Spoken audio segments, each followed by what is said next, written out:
Last time we left our bot, it was not doing so well. It was a bit repetitive and dumb.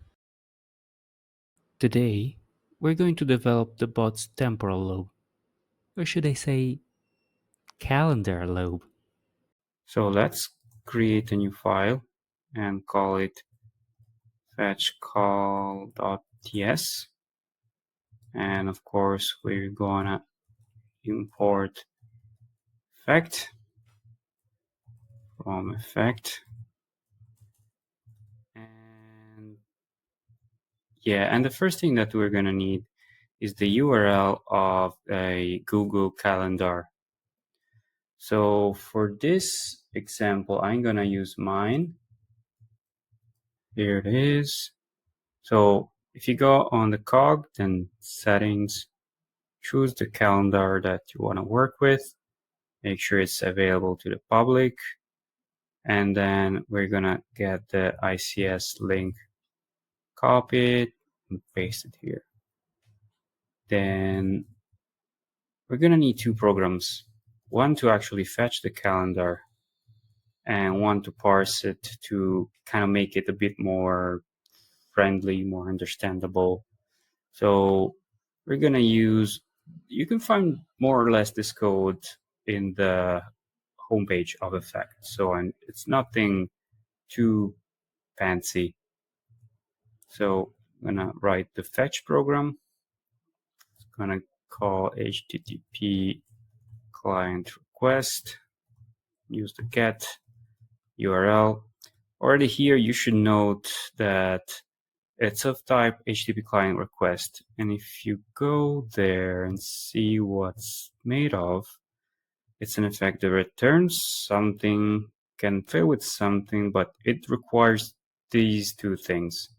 It requires an actual HTTP client and it has some scope, for managing the life cycle of the actual connection. So Effect manages this for us. And we cannot actually use it. If we go on the bun runtime run main, you see it wants an effect. It doesn't matter what returns, doesn't matter how it fails, but at this point, you cannot depend on anything. This is what the never means.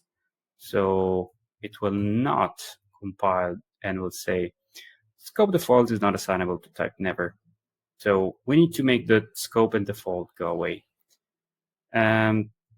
Again, you can find this code in the homepage, so it's pretty basic, but this is how I give it a client. Fetch, let's do fetch OK, which will also check that the response is at 200. And at this point, you can see already the requirement on the client is gone away. Now it's just scope, and so we can still do something with the connection.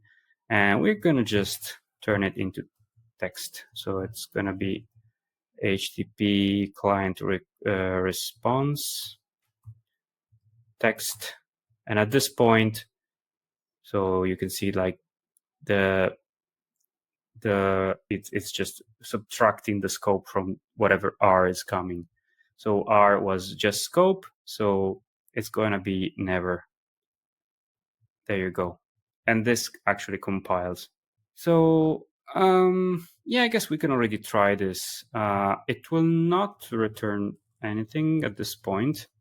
Well, there is no print statement or anything, but like it doesn't fail. Let's print something and see what's inside. I'm gonna make some. Yeah, that there's no need for like why am I writing this?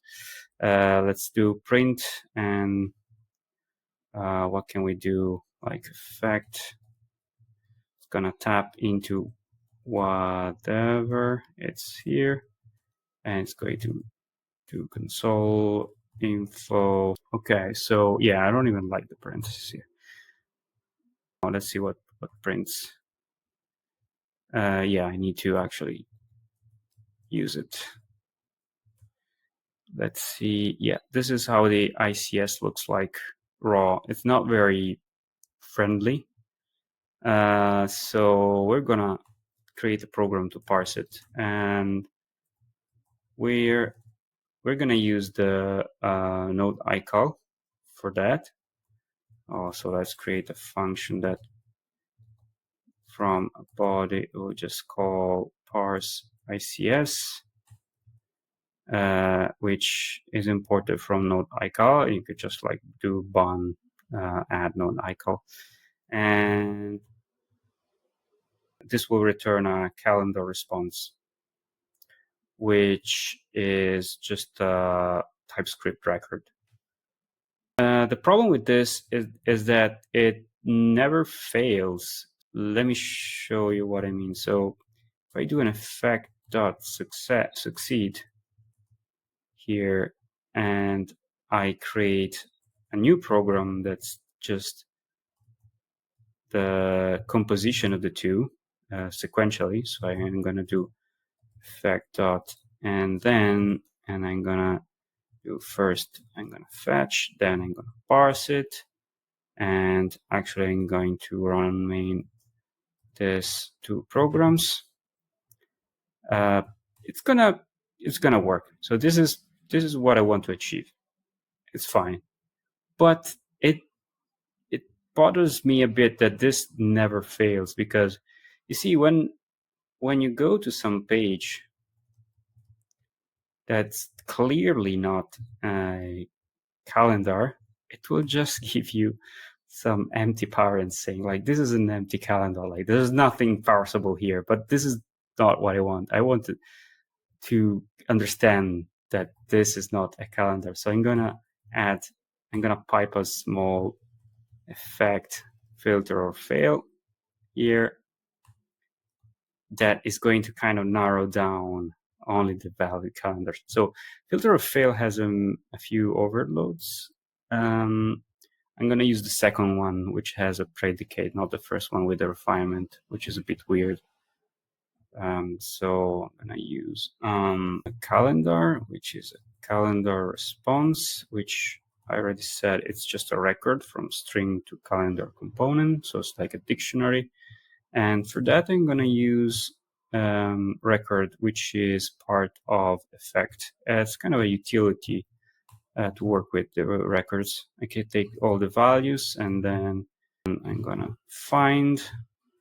I want to make sure that this particular entry is part of the calendar, because all the valid ICS files have this entry here, which is kind of like the title.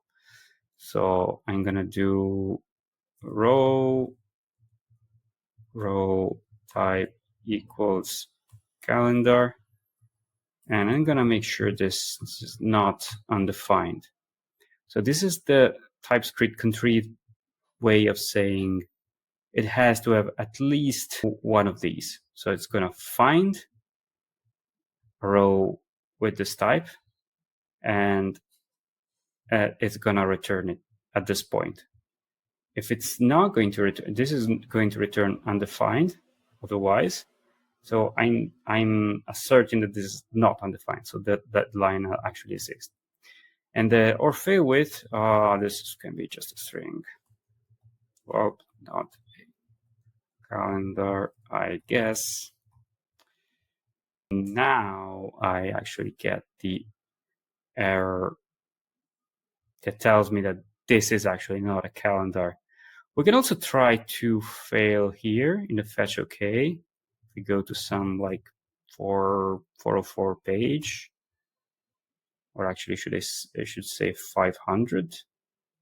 So this is inside. If we go inside the fetch OK, we can find that it's actually checking that the response is there.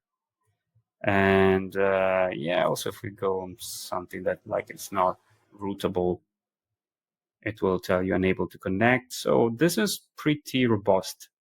So this is already all we need to make the bot understand our schedule. So the next time we're going to take the programs that we wrote this time, and compose them with the programs that we wrote last time, integrate them so that the bot will actually acquire knowledge about our sketch.